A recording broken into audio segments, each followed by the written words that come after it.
भटहरे डालेगा भौजी बात नहीं ठीक है। देवरन के हक खातिर बहुत तकलीफ है। बात मानिए भौजी, होली है ना, हमसे भी डलवा लीजिए।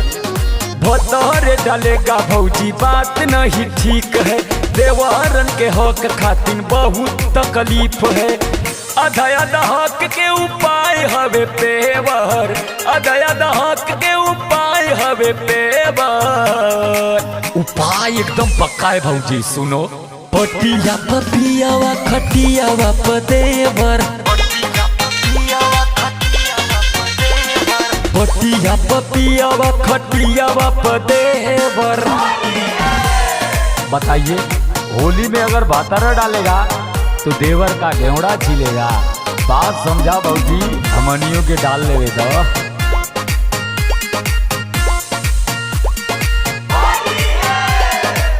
देवरन के हक जन छीना ये भौजी, ना तो हो जाई बवाल हो।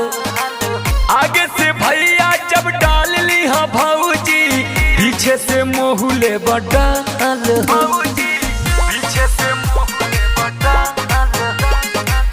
देवरन के हक जन छीना ये भौजी, ना तो हो जाई बवाल हो। आगे से भैया जब डाल ली हा भौजी, पीछे से मोहले बडाल हो।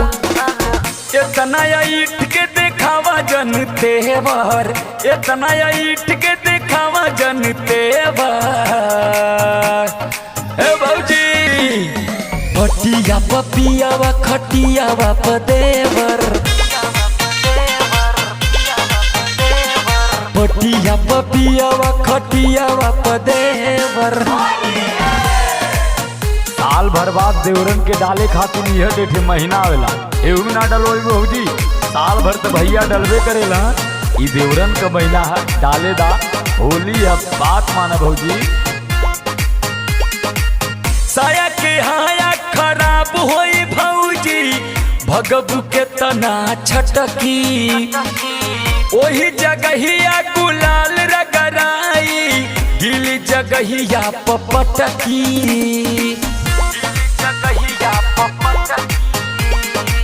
साया के हाया खराब होई भौजी, भगबू के तना छटकी। ओही जगहिया गुलाल रगराई, गिली जगहिया पपटकी।